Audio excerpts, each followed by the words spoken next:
প্রিয় ভাই সব, মা বাপ যদি হাত তোলে, চোখ দিয়া পানি পড়ে, দোয়া কবুল হয়ে যাবে। সুবহানাল্লাহ। এই যে হযরত বাইজিদ বুস্তামি রহমতুল্লাহ আলাইহের এই দরগায় আপনারা যান। হযরত বাইজিদ বুস্তামি যখন ছোট্ট ছিলেন, তার মা অসুস্থ, গভীর রাত্রে মা জেগে বলছে, বাবা আমি তো পানির পিপাসায় শেষ হয়ে যাচ্ছি, একটু পানি পান করাও। বাচ্চা দেখলেন ঘরের মধ্যে পানি নাই, বাইরে কোথা থেকে পানি জোগাড় করলেন, এসে দেখেন মা ঘুমায় গেছে।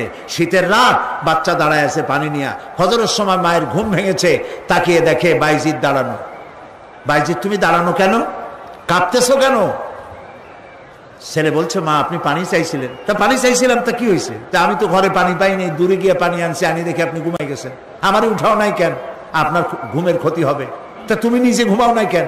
এই জন্য যে আপনি জায়গায় যদি আবার পানি চান আর সময় মতো না দিতে পারি, তাহলে তো আপনার কষ্ট হবে। সেই জন্য মা আমি দাঁড়ায় রয়েছি, আপনি পানি খাবেন, সেই পানি নিন। বাইজিদের মা হযরত বাইজিদকে বিছানার উপরে আরাম করে শোয়াই দিয়া উযু করে নিজে নামাজ পড়লেন। নামাজ আদায় করে দুইখানা হাত আল্লাহর দরবারে তুলে ধরে বলেন, রব্বুল আলামিন, আমি বাইজিদের মা, আমার ছোট্ট বাইজিদ আমার জন্য যে কষ্ট করেছে আজ, তার এই কষ্ট দেখে আমার কলিজা ঠান্ডা হয়ে গেছে। আমি মা হয়ে আমার বাইজিদের জন্য দোয়া করি, রব্বুল আলামিন আমার বাইজিদকে তুমি সুলতানুল আরিফিন বানায়া দাও। দোয়া মঞ্জুর হয়েছে না হয় নাই? সুবহানাল্লাহ। প্রিয় ভাই সব, এই জন্য মা বাপকে সম্মান করতে হবে, মহব্বত করতে হবে এবং তাদের জন্য দোয়া করতে হবে। দোয়াটা আল্লাহ শিখাই দিয়েছেন। এমনকি মা বাবের সামনে চোখ মোটা করে কথা বলবে না, চোখ মোটা করে মা বাবের সামনে কথা বলবে না। আল্লাহ ইচ্ছা করলে চোখ অন্ধ করে দিতে পারেন। পীরের সামনে যত গিয়ে মহব্বত করে ঘাড় কাট করে বসো, তোমার বড় পীর, তোমার মা, তোমার বাবা, তাদেরকে শ্রদ্ধা করো, সম্মান করো, কলজা দিয়ে মহব্বত করো। মা বাপকে একটা কথা বিশ্বাস করুন, মনে রাখেন, মা বাপকে যে যত বেশি সম্মান করবে, মহব্বত করবে, মর্যাদা দেবে, তার জীবনে সম্মানের আর রুজির কোনো অভাব হবে না, হবে না, হবে না। আল্লাহ তাআলা বাড়ায় দেবেন। সুবহানাল্লাহ। আল্লাহ দোয়া শিখাই দিচ্ছেন, বান্দারে মা বাবার সামনে শক্ত করে কথা কইস না, ওয়াকুল লাহুমা কাওলান কারীমা, মা বাবার সাথে সম্মান সূচক কথা বলো আর আমার কাছে দোয়া করো। কি বলে?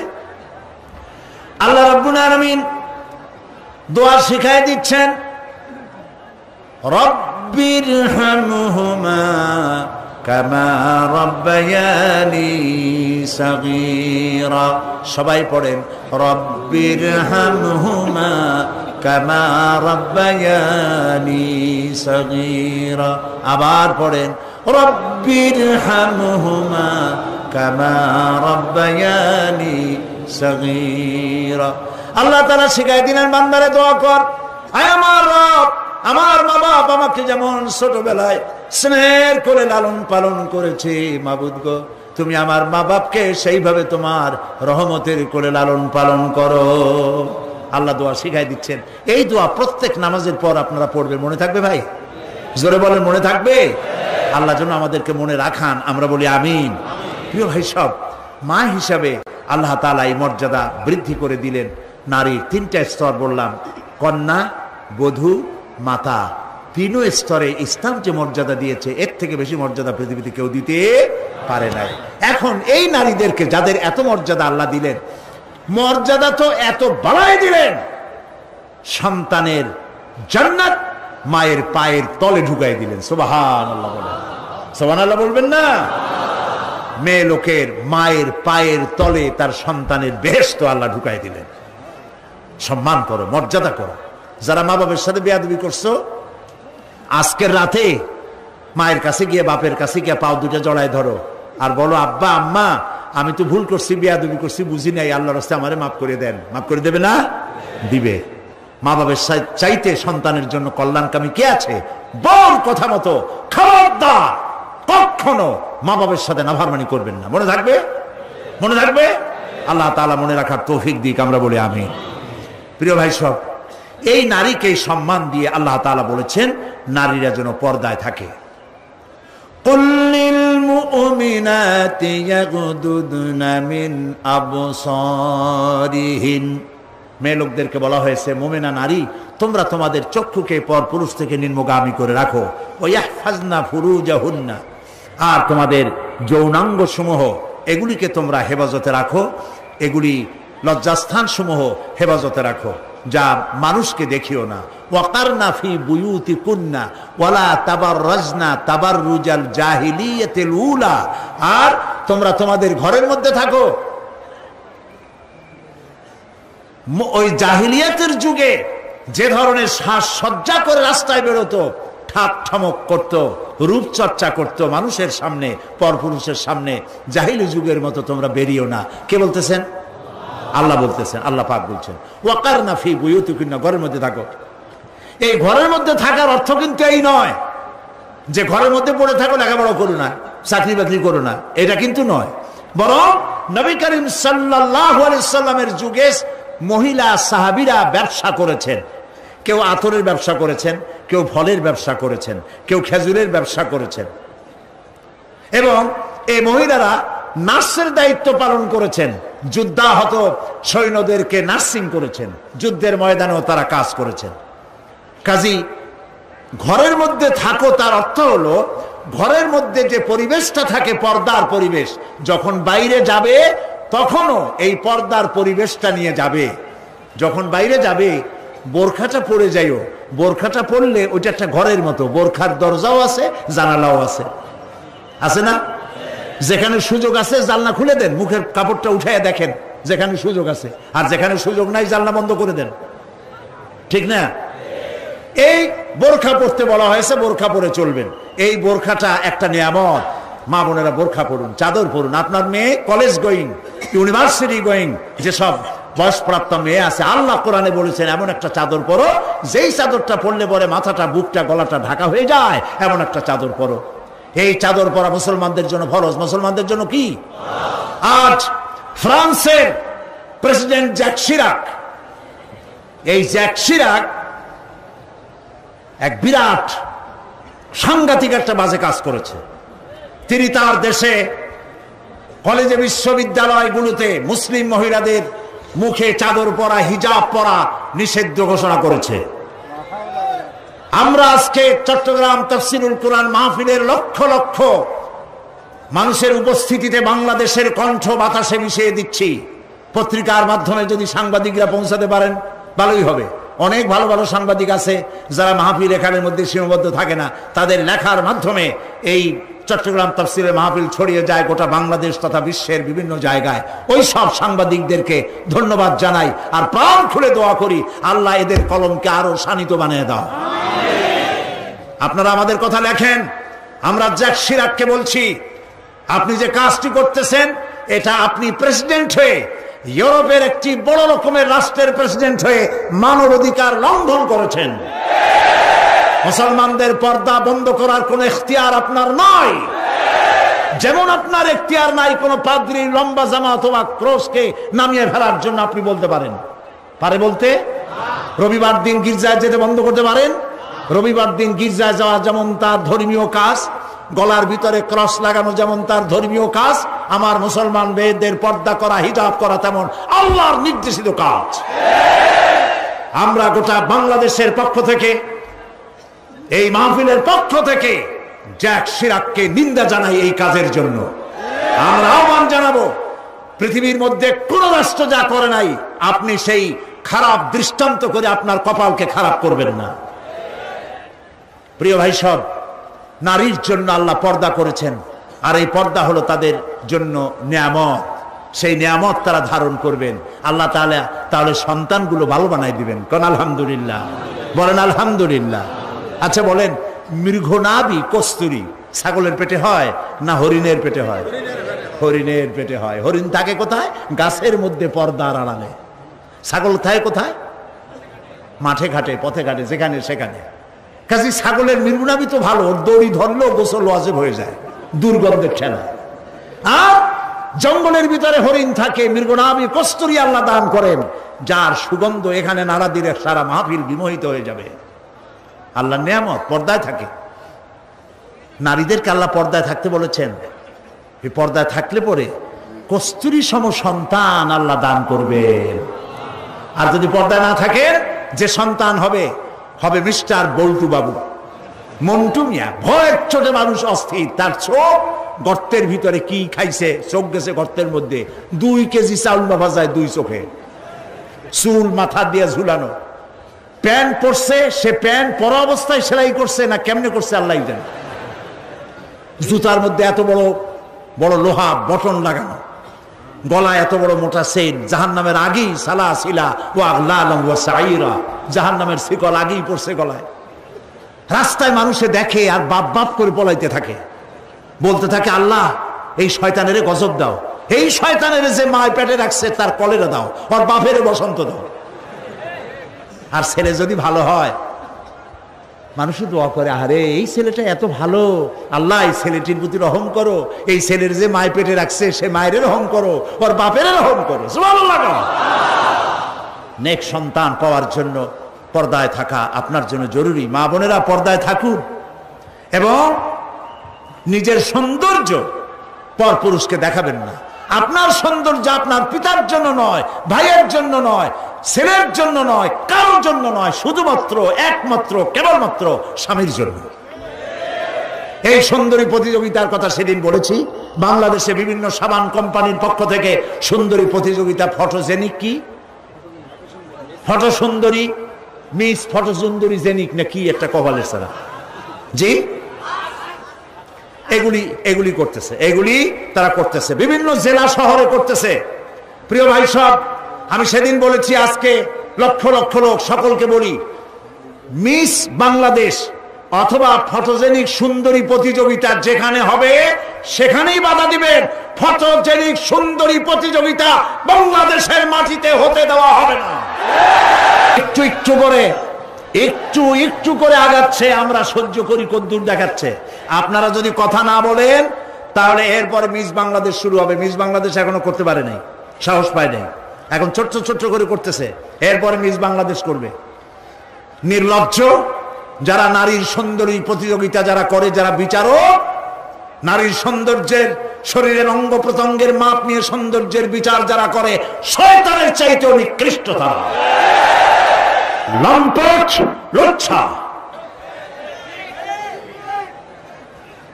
আমাদের দেশকে কোনো অবস্থাতেই আমরা অশ্লীলতার পথে ধাবিত হতে দিতে পারি না। আমি সেদিনও বলেছি, এই স্রোত তাড়াতে গিয়ে যুবকদেরকে জেনার দিকে আকৃষ্ট করা হচ্ছে। একটা সাইনবোর্ড লাগাইছে, যৌন রোগে টেনশন নাই, কি জানি লইলে, হ্যাঁ নাউজুবিল্লাহ বলেন। এটা কেমন কথা?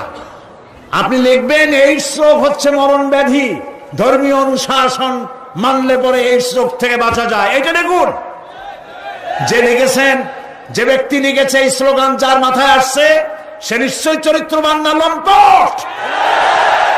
লিখেছে এই যৌন রোগে, বলেন না কি মুখস্থ,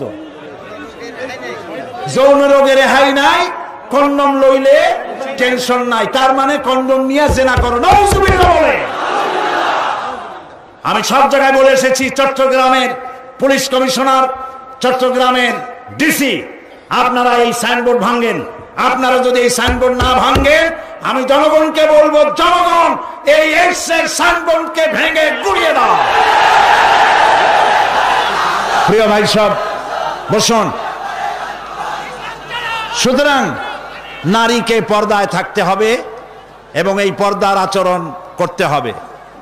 মহিলাদের কর্মসংস্থানের বিষয়টাও ইসলাম পরিষ্কার বলে দিয়েছে। মেয়েরা কাজ করতে পারবে, কোনো অসুবিধা নাই, চাকরি করবে, লেখাপড়া করবে। নবী করিম সাল্লাল্লাহু আলাইহি ওয়াসাল্লামের স্ত্রী আমাদের মা হযরত আয়েশা রাদিয়াল্লাহু তাআলা আনহা হাজার হাজার সাহাবীদের উস্তাদ ছিলেন, হাদিস শিখিয়েছেন, ফিকহ শিখিয়েছেন, সুবহানাল্লাহ বলো, কোরআন শিখিয়েছেন, যুদ্ধের ময়দানে প্রধান সেনাপতিত্বের দায়িত্ব পালন করেছেন পর্দার ভেতরে থেকেই।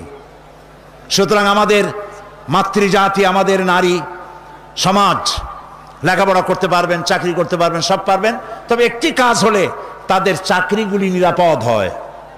সে কাজ হচ্ছে দেশের সবগুলি, আমি প্রস্তাব করেছিলাম, প্রস্তাবটা এখনো গৃহীত হয়নি, আমি বলেছি মহিলাদের জন্য আলাদা মেডিকেল কলেজ করার জন্য। কারণ মহিলা মেডিকেল কলেজ হলে পরে আমাদের দেশে যত পুরুষ ডাক্তার আছে সেই পরিমাণ মহিলা ডাক্তার নাই। মহিলাদের এমন অনেক রোগ হয় যা স্বামীর কাছে বলতেও তারা লজ্জা করে। ডাক্তার তো ভালো, এই জন্য মহিলা ডাক্তার বেশি প্রয়োজন।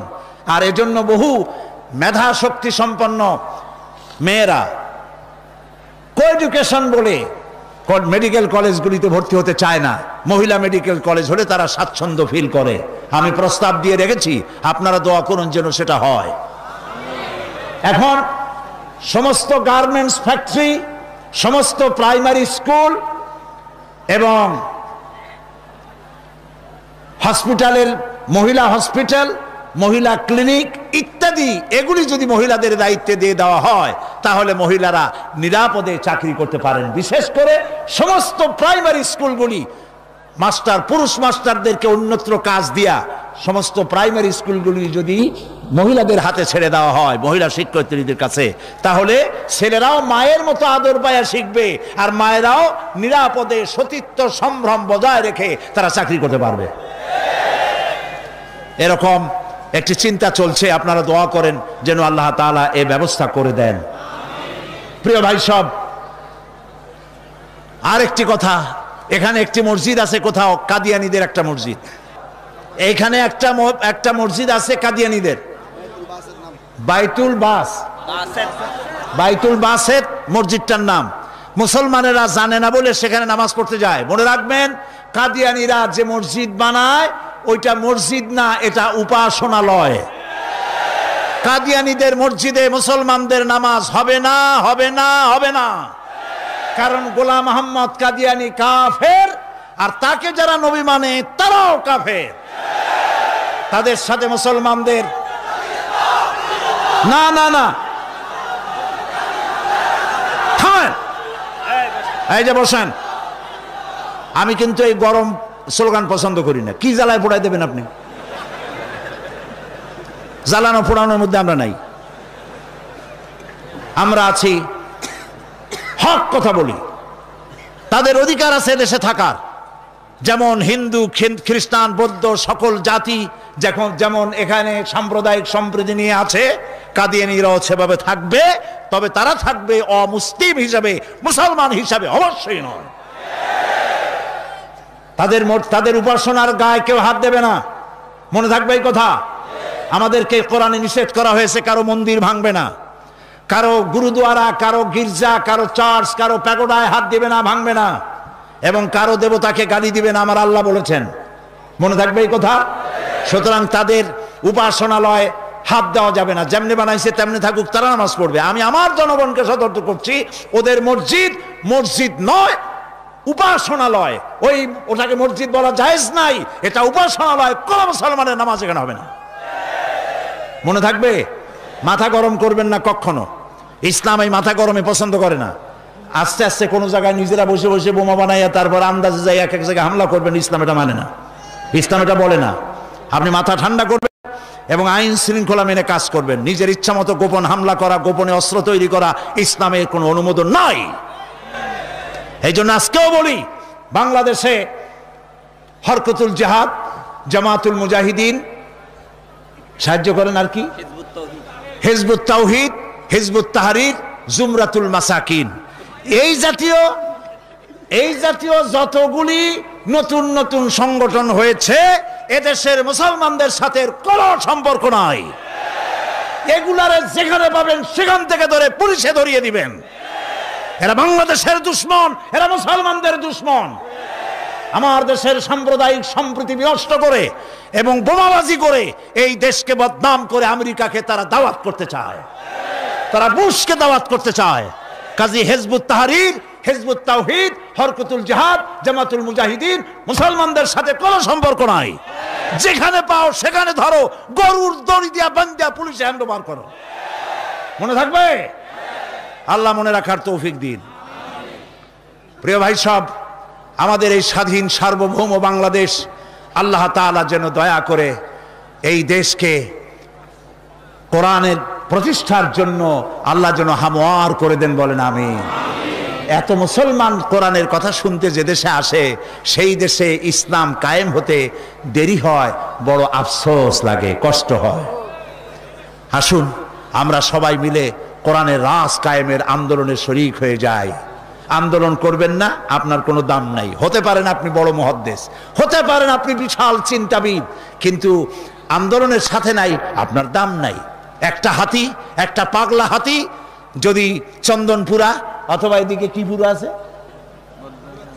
আরে কোন না কেন কথা, এই যে আশেপাশে কত পুরা আছে, একদিক দিয়ে এসে ঢুকলো, একটা হাতি যদি ঢোকে তাহলে বাড়িঘর ভাঙ্গা মেসমার করে দিতে পারে, পারে না? কিন্তু হাতি যতই পাগলা হোক, যতই বন্য হোক, যতই শক্তিশালী হোক, একটা রেজিমেন্টের সামনে একটা হাতি কিচ্ছু না। আন্দোলন হচ্ছে রেজিমেন্ট, আন্দোলনে শরীক হও। কোরআন প্রতিষ্ঠা করতে যারা জীবন বাজি রেখে সামনে চলে এসেছে সেই লাইনে শামিল হয়ে যাও।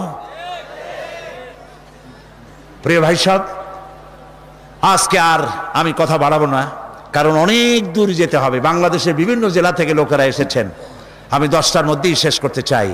সেই জন্য দাঁড়ানো ভাইয়ের এবার বসেন, কাঙ্ক্ষিত মোনাজাতের দিকে এগিয়ে যাচ্ছি। দোয়া কবুল হবে ইনশাআল্লাহ, বলি ইনশাআল্লাহ।